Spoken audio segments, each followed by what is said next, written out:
യൂദായുടെ പുസ്തകം ഒരു പഠനം. Part number 16.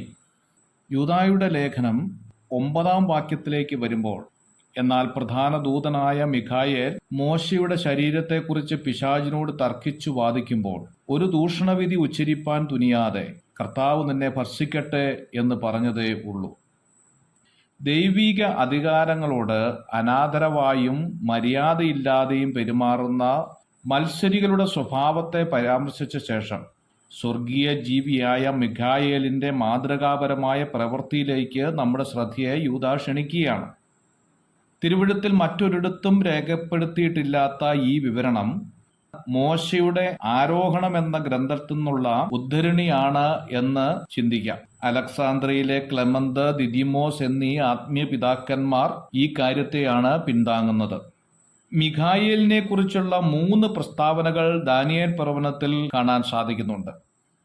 ഒന്ന്, ദൈവത്തിന്റെ പ്രധാന പ്രഭുക്കന്മാരിൽ ഒരുവനായ മിഖായേൽ, ദൈവത്തിന്റെ ദൂതവാഹിയായിരിക്കുന്ന ഗബ്രിയേൽ, ദൈവത്തിന്റെ സൈന്യാധിപനായിരിക്കുന്ന മിഖായേൽ. ഇങ്ങനെ 3 ഗണത്തിൽ ദൂതന്മാരെ തിരിച്ചിരിക്കുന്നതായി കാണാൻ സാധിക്കുന്നുണ്ട്.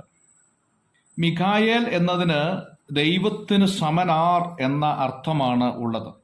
ലൂസിഫർ തന്റെ മത്സരത്തിൽ ഞാൻ അത്യുന്നതനോട് സമനാകും എന്ന് യെശയ്യാപ്രവചനം 14-ാം അധ്യായത്തിന്റെ 14-ാം വാക്യത്തിൽ കാണുന്നുണ്ട്. പക്ഷെ അവന്റെ ഹിതം നിവൃത്തിയാകാതെ തള്ളപ്പെട്ടുപോയി എന്നുള്ളതാണ് വാസ്തവം. മിഖായേലും ലൂസിഫറും ദൈവസൃഷ്ടിയെങ്കിലും ഇരുവരുടെയും വർത്തമാന രീതി ആഴമാർന്ന ഗുണപാഠങ്ങൾ അടങ്ങിയവയാണ് എന്ന് കാണാൻ സാധിക്കും.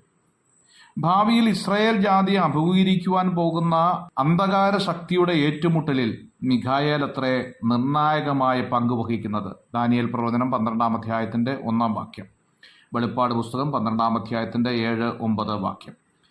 വിശുദ്ധന്മാരുടെ ശാരീരിക പുനരുത്ഥാന വേളയിൽ സ്വർഗീയ സൈന്യത്തെ സാത്താനെതിരായി അണിനിരത്തുന്നതും മിഖായേലായിരിക്കും. 1 തെസ്സലോനിക്കർ 4-ാം അധ്യായത്തിന്റെ 16 മുതലുള്ള വാക്യം.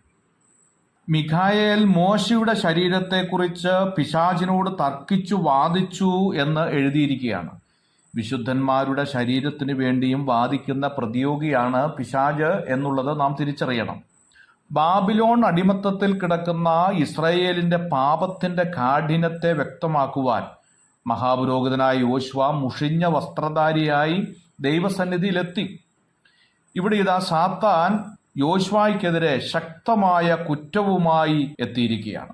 സഖറിയ പ്രവചനം 3-ാം അധ്യായത്തിന്റെ 1 മുതൽ 5 വരെയുള്ള വേദഭാഗത്ത് ഇത് കാണാൻ സാധിക്കും. എന്നാൽ യെരുശലേമിനെ ദൈവം തിരഞ്ഞെടുത്തതിന്റെ ചിഹ്നമായി മഹാപുരോഹിതനെ ഉത്സവ വസ്ത്രം ധരിപ്പിക്കുകയും സാത്താനെ ദൈവം ശകാരിക്കുകയും ചെയ്യുന്നതായി കാണുന്നു. നമ്മുടെ അപവാദിക്കെതിരെ അന്ത്യവാക്ക് ഉച്ചരിക്കേണ്ടത് ദൈവമാണല്ലോ. വെളിപ്പാട് പുസ്തകം 12-ാം അധ്യായത്തിന്റെ 9 മുതലുള്ള വാക്യങ്ങളിൽ ഇത് കാണാൻ സാധിക്കും. ജനനം മുതൽ മോശയ്ക്കെതിരെ സാത്താൻ അഴിച്ചുവിട്ട പോരാട്ടങ്ങൾ ഇപ്പോൾ അതിന്റെ മൂർധന്യാവസ്ഥയിൽ എത്തിയിരിക്കുന്നു എന്ന് മനസ്സിലാക്കാം. പുറപ്പാട് പുസ്തകം 1-2 അധ്യായം. സാത്താന്റെ പിടിവാദം മോശയുടെ ശവശരീരത്തിനു വേണ്ടിയാണ്. മേലിൽ നടക്കുവാനുള്ളത് ആത്മീയ ശുശ്രൂഷകളെ നേരത്തെ തടയുന്ന പ്രകൃതിക്കാരനായ സാത്താൻ മോശയുടെ ജീവിതകാലത്ത് വീണുപോയ 2 തെറ്റുകളാകാം ഇപ്പോൾ ഉന്നയിച്ചിരിക്കുന്നത്.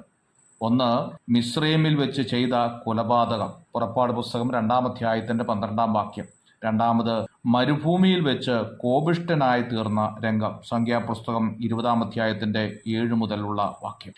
എന്നാൽ പ്രധാന ദൂതനായ മിഖായേൽ സാത്താനെതിരെ ഒരു ദൂഷണവിധി പ്രസ്താവിക്കാതെ വളരെ മര്യാദയോടെ കർത്താവ് നിന്നെ ഭർഷിക്കട്ടെ എന്ന് മാത്രം പറഞ്ഞു.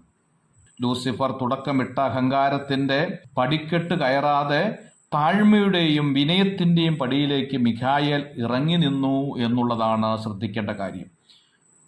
യൂദായ്ക്ക് ഇവിടെ പറയാനുള്ളത്, ദുരുപദേഷ്ടക്കന്മാരായ വിശ്വാസത്യാഗികൾ സകലവും ദുഷിക്കുന്നു എന്നതിൻ്റെ ഓർമ്മപ്പെടുത്തലും ഉദാഹരണവുമാണ് നൽകുന്നത്. God bless you.